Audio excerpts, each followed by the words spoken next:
Should I start an online political party for veterans?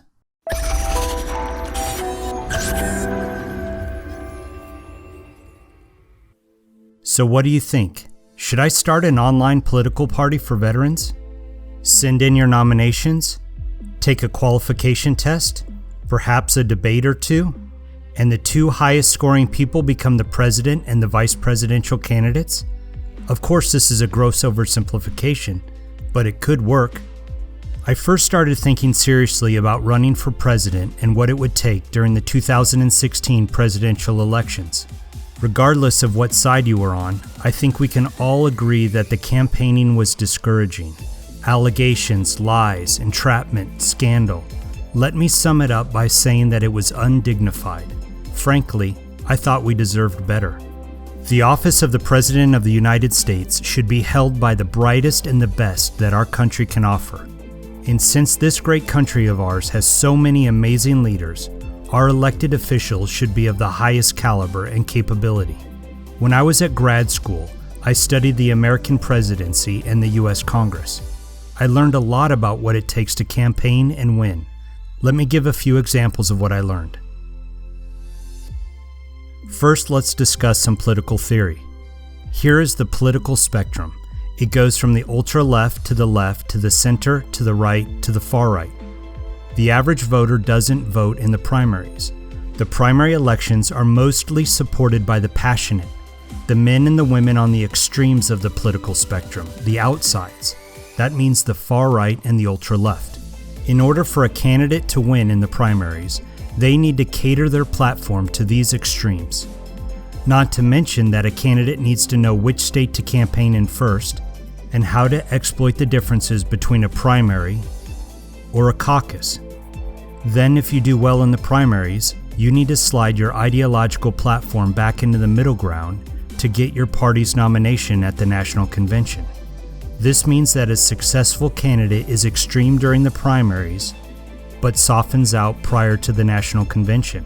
This is a bit weird, as political philosophies should always be consistent, right?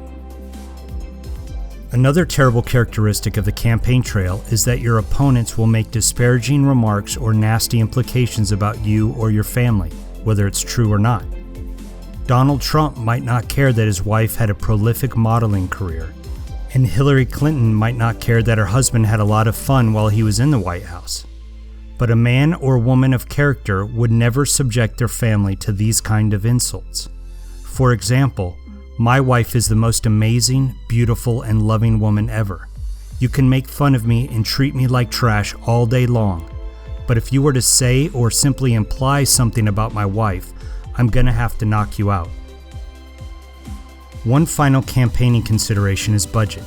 I absolutely doubt that anyone can remain politically neutral and make a decision based upon the good of the people after they have received millions of dollars from a lobbyist group or from some type of sketchy campaign finance entity. The bottom line is that a truly qualified leader who has a healthy and loving family would never subject themselves to the campaign process. But what if we distanced ourselves from the primaries, caucuses, and from national conventions? What if we made a political party that was online?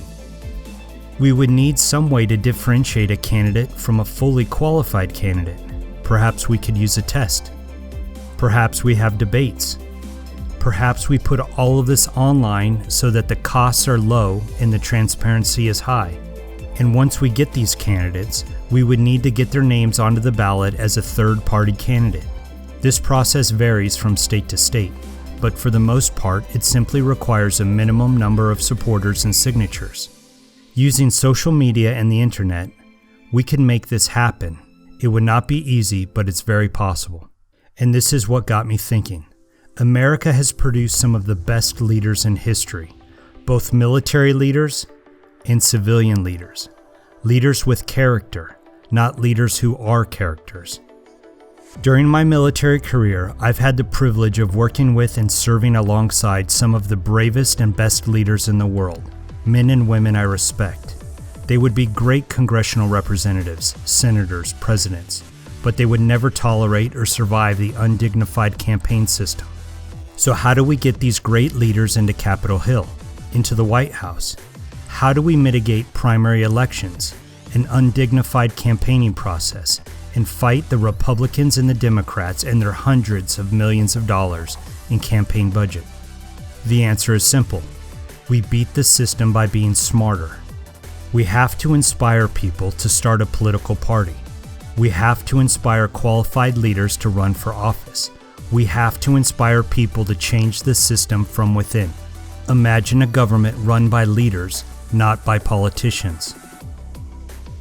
And there is no better way to inspire people than through a good idea. So I put this good idea into print. Rather than starting my own political party and running for president, I wrote a book about an Army officer who starts a political party and who runs for office. The protagonist of the book is based off a man I know well and had the honor of serving with. We get a few glimpses of his life as an Army officer, and we feel his pain as he rebuilds his life and future after suffering a huge tragedy. When asked what he's going to do with the rest of his life, he simply replies, "I want to change the world, but I'm going to start with America first." And so that's what I've named the book, and this is what I'm naming his political party, America First. Here's what the cover looks like. The Statue of Liberty with a few words, simple, to the point. And the subtitle is, "What would you do if you had the rest of your life to change the world?" But this is true for all of us. We have the rest of our lives to change the world. I wrote this in my classic no-frills style. I didn't take 4 pages to explain the decoration in the room. I used 4 sentences. Although it's 140 pages, I call it an unconventional short story. It's more like a spoken story than a traditional novel, and this makes for a fast-moving and entertaining read. America First is now available at bookstores and through Amazon. I set the paperback price at $13.99, or you can download it immediately at my website for less. I hope you enjoy the short story and that it inspires you to action. What would you do if you had the rest of your life to change the world?